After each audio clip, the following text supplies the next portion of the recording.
Okay, just let me be sure that we're live.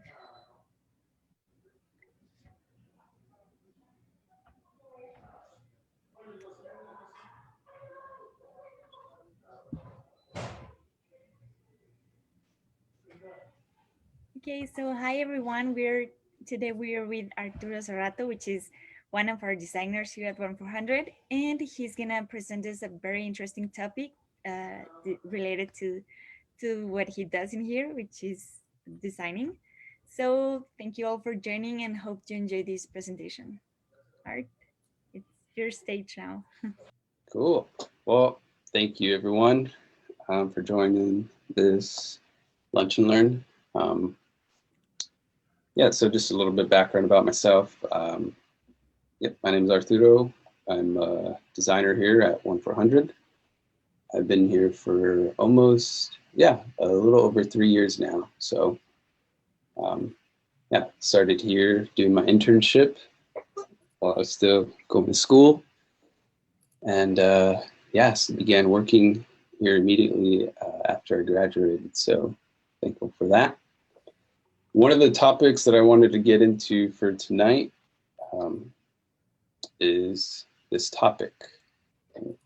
So I just want to start off by saying, I hope you guys enjoy this.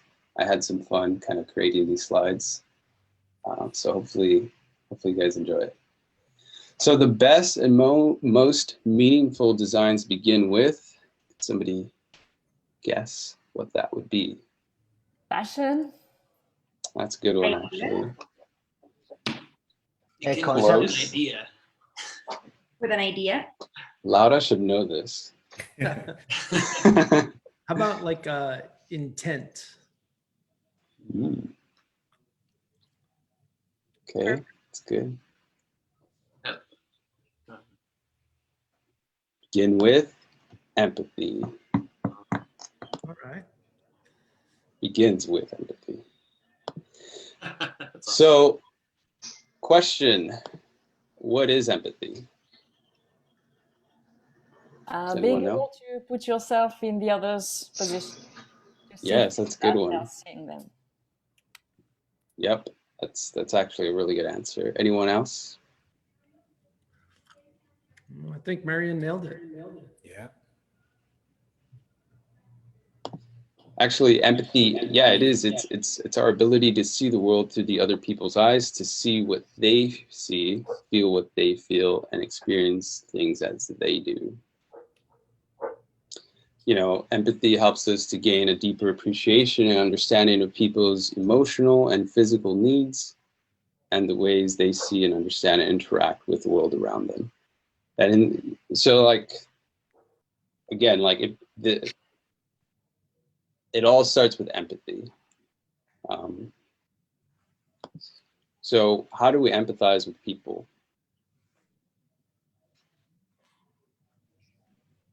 The audience is open to. I think you have to know them at first, maybe. First, listen to them. It's good. Communicate and share like knowledge and like life experiences.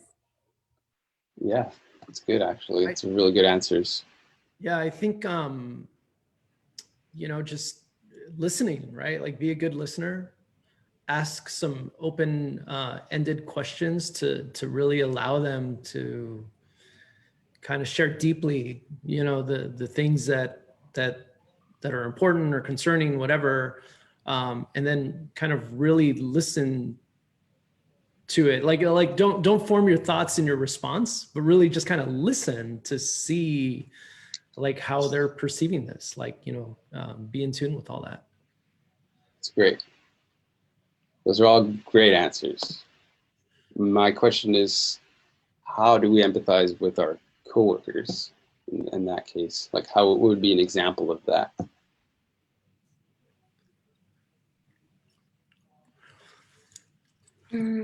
First thing that comes to mind is, in our case, understanding the different languages, right?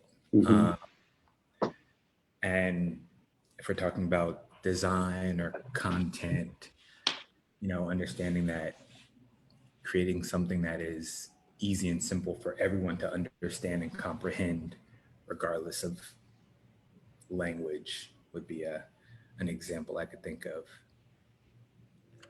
Yeah, those are great. I would say like there's probably various ways, but one way is like I think these lunch and learns, to be honest, right? Like because we get insight into the things that we do, right? Like we're all kind of caught up in our own tasks, and now, you know, like through this presentation, we get better insight into like how you think, right? Like how you approach, you know, these things, and I think, you know, seeing your coworkers maybe as a little less as somebody who you're just kind of codependent on to get your tasks done, and rather like what are the things that they're, you know, really trying to get done, you know, is probably another way. Yeah, that's very true. All those answers are correct, by the way. How do we empathize with our clients, though?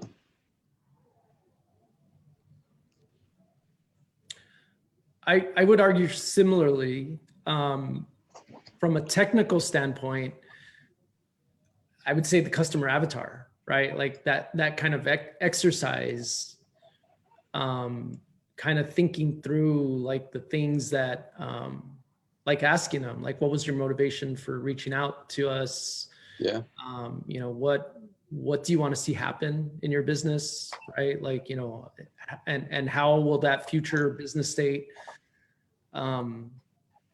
improve your life, improve your family life, like, you know, like kind of really go deep and to figure out, you know, like what their motivations are. And just one further thought on that too. I mean, the empathy implies going beyond just understanding and actually feeling what they feel. So I think once all that information is collected, doing our best to visualize as vividly as we possibly can what is our client actually feeling, like what you know, when they have a business goal, what does that mean for them on an emotional level, and how can we get ourselves to feel that when we're envisioning this, so that we're as close to in sync with their mindset as we can be. Yeah, absolutely. Yeah, some of the things, some ways also is like, you know, we talk to them, we try to ask them questions of some of the challenges they face. Yeah, and like how you said, Nick, we do put ourselves in their situation. Absolutely. So with that being said, you know, our clients come to us so that we can help them. You know, they're going through some things. They're trying to figure out exactly what they're coming to us for. I mean, in some cases they have different ways, you know, on why they're coming with us. We provide a lot of services and stuff like that. Any other, you know, can somebody answer this question? How our clients come to us so that we can help them fill in the blank in this case? I would fill in the sentence, right? Like our clients come to us so that we can help them get unstuck. Like that's how I would finish that sentence. I think sometimes in these business journeys, right? Or like these kind of like all of our clients are, you know, business owners, right? So in their journeys, like sometimes they get stuck with a particular problem. Maybe that's a marketing problem. Maybe it's a design problem. Maybe that's just an overall growth problem, an automation problem. There's all these problems that they get stuck with. They reach their max limit either because of capacity or ability, right? Like experience. And that's probably how I'd finish that sentence. Yeah. That's great. I agree totally. So we can help them, you know, our clients come to us so that we can help them grow, make money, get more business, solve their problems. They come to us for that, to come up with solutions for some of those things that they're going through. And Alan, you touched on that as well. And also do all 100 other things they need to do.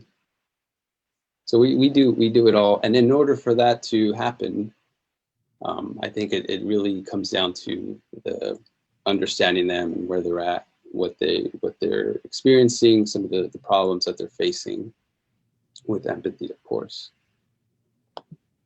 So in order for us to solve our clients' problems and come up with these solutions, we need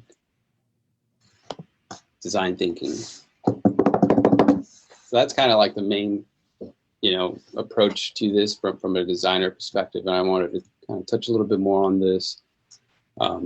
So what is design thinking? Well,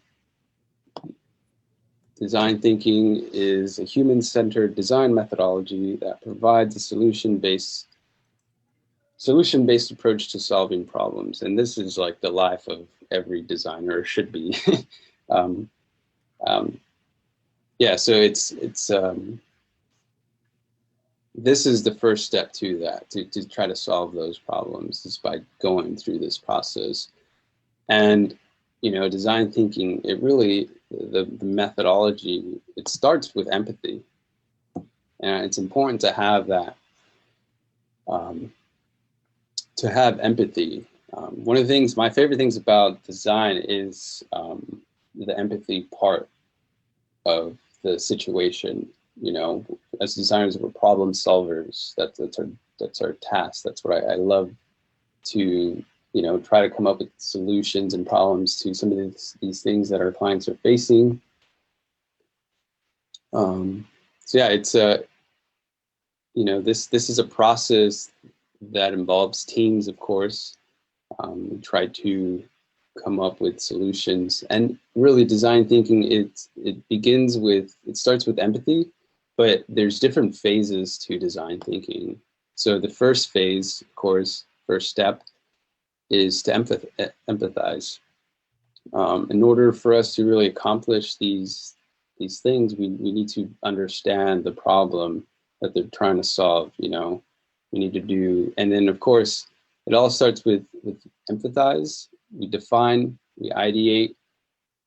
Well, I'll start with define. So I won't go too much into this. The main topic of this is to really emphasize empathy and how that works in design thinking. So first we empathize, then we define, which is, we state the user needs and problems. We ideate, which is where we challenge assumptions and create ideas. We prototype, where we start to create solutions, and then we test those solutions out with testing. And of course, this kind of methodology, it repeats until we come up with the solution.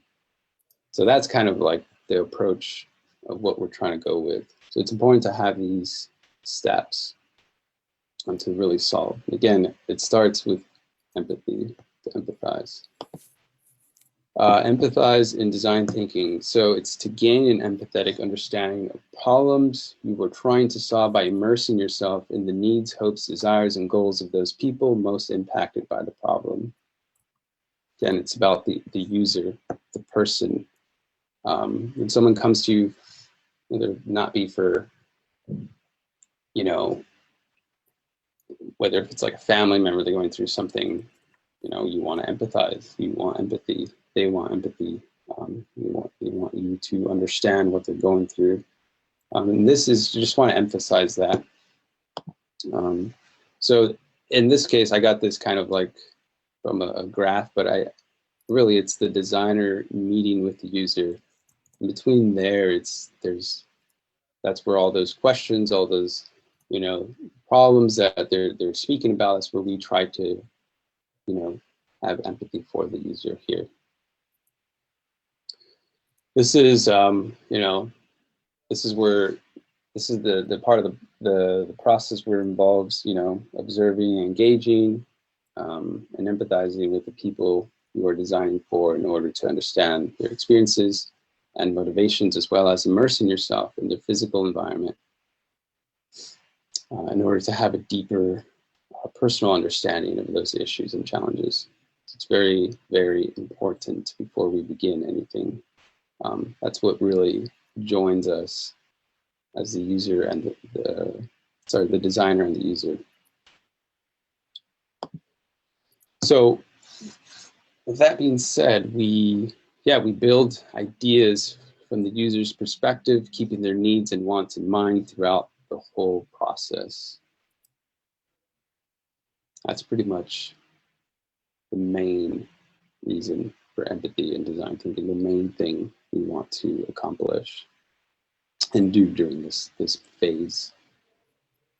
So the big question now, this is for our lawyers, for our clients. Lawyers, how do you empathize with your clients? Obviously, this is a question we'd like to ask some of our clients. Maybe this is something we can post as a post just to see if we get anything, any kind of responses, you know. I want to challenge our clients to do that, you know. Maybe we should ask Landon, like how he empathizes with his own law firm, right? Like, you know, he's a lawyer. It's true. Or did you think about that? Like, if we're being honest, Landon, I don't know, curious. Not nearly enough, right? I think a lot of times you just get caught up in the day-to-day. But I did have the kind of unique opportunity to form close relationships with my clients. So a lot of them would come to me for questions outside of just legal. So it was a little bit easier for me to kind of put myself in their shoes.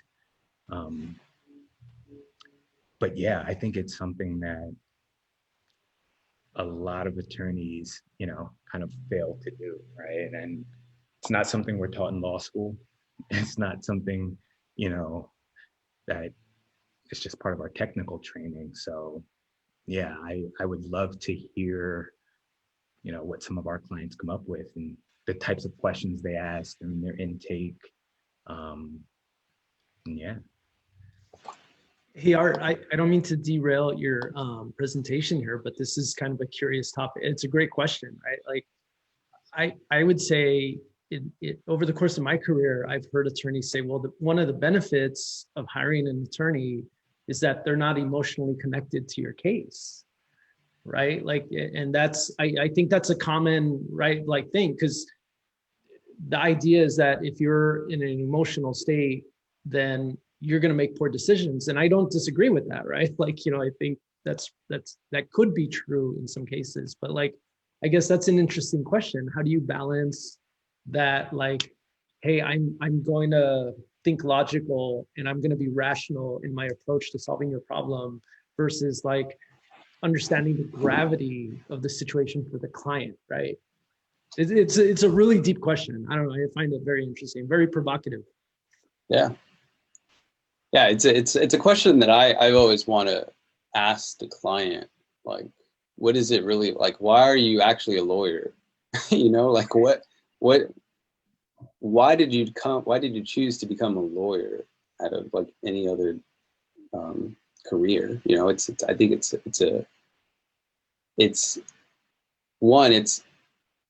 it involves a lot of responsibility for a lawyer because like they help people navigate through difficult situations, but like what actually drives the lawyer to do that, you know? So that's kind of like one of the questions that I'd like to address to our clients, you know, the viewers out there who are lawyers, who own law firms, you know.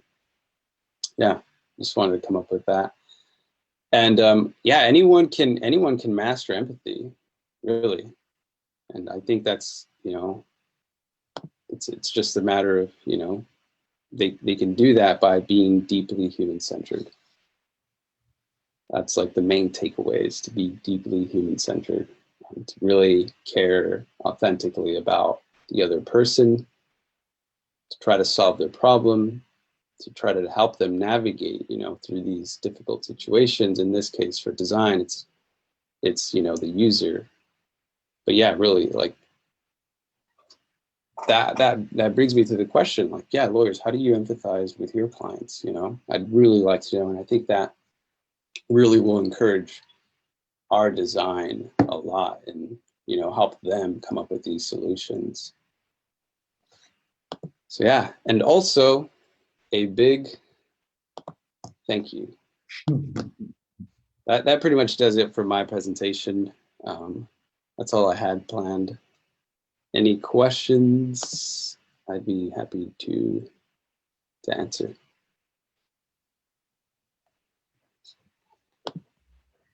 Yeah, I guess I have one. You know, from the design perspective, like how do you, how would, like, say, the desire to grow your firm, right? Like, is one of the examples, right? Like how does that translate into, I guess, design, right? At the end of the day, right? Like, how do you bridge those two things? Like, how do you translate that?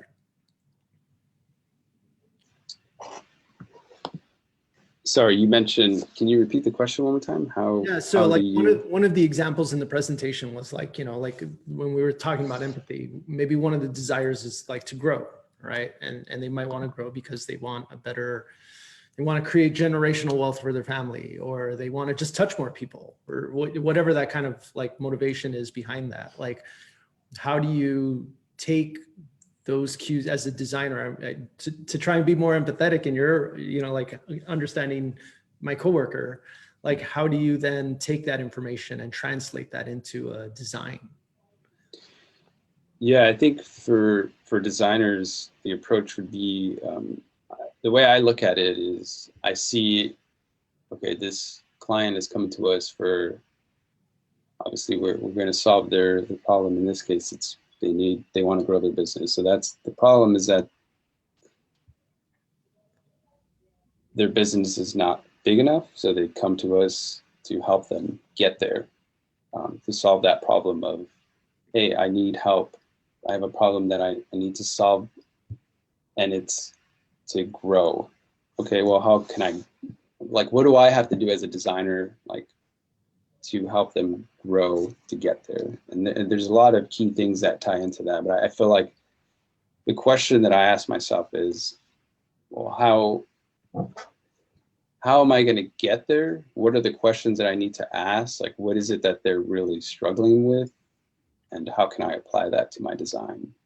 You know, in this case, if it's a branding situation or your website's outdated, well, it's clear that the problem is that, well, your website's outdated.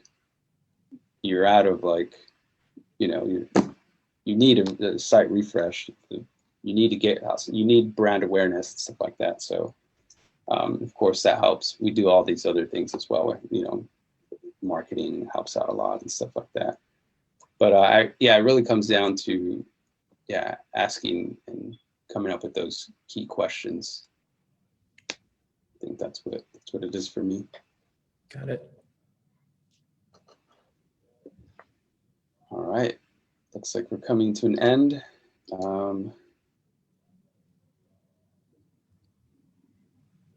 Any other questions? Tough group, man. Sorry, guys. I like. No. Okay, so I have a question. You mentioned that it was important to have empathy for your clients, but that you are designing for the end users. So does it mean that the client and the end users are supposed to have the same interests? You see what I mean? Same agenda? How do you reconcile the two? Yeah, so I think the way this works is really because, like, in order for me to really understand what the client is really trying to do, like, yes, I'm supposed to empathize with the client, but the client is supposed to empathize with their client. So, like, what actually helps them, or what actually drives them? That's why I asked that question of, you know, lawyers, how do you empathize with your clients? Because, like, I want to better understand, like, why you do these things, like, so that I can also help you do these things, you know, like one relies on the other, sort of. So I'm going to follow up because I think it's an interesting question, but then, so, and right now I'm also a client, right? Like, you know, I'm not just the founder of 1-400, but I'm also a client with the project that Laura's helping out with. So, like, would it be advisable for somebody like me, like, say, or our 1-400 clients, to maybe set aside, to try and set aside their own kind of aesthetic desires and really kind of work with the designer to create something that's really, again, for the end user, to Marion's point. Like, you know, maybe I don't like, hey, I'm not sure that I like this approach, me personally, but if you feel this is the best approach for the client, like, is that the mindset that would benefit me the most? Laura's, that's a good question. you know, like, but I Good think question. like the main question is, do you know your clients? You know, we have to ask this question to the client. Which are your clients? What are their motivations? Start thinking in that client instead of the person that you have in front. Because that the end, that's, Yeah, they're really the end user. yes, that's what I meant to say. What your clients want, what are the motivations, you know, yeah, things like that.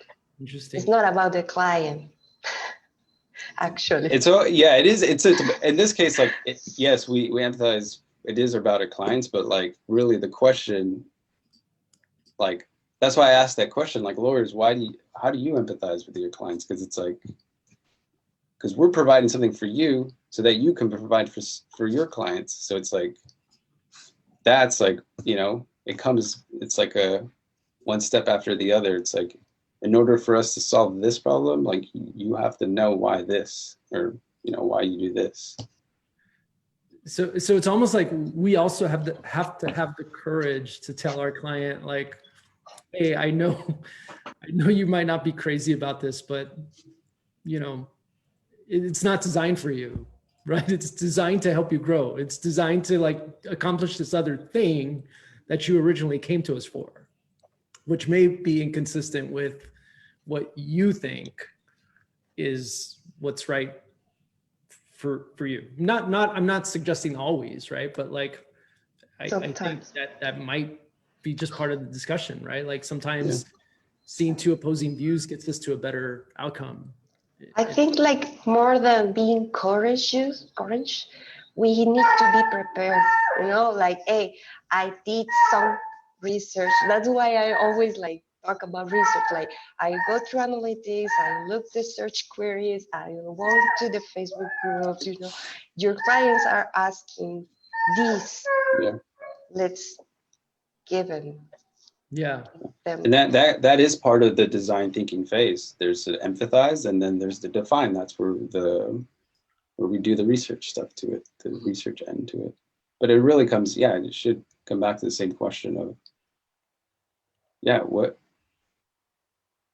it starts with empathy and empathizing for users and clients. So I don't want to take up too much time, but that's my presentation. Thank you guys for staying into this. Great. I appreciate it. It was a good presentation. Thanks, Art. Yeah. Everybody on mute and clap. Thank you. And then Antonio, I'll send you your prize after this call. Awesome. Post it on Mintable app for NFT, non-fungible I'm transaction. loving that. Yeah. That's funny.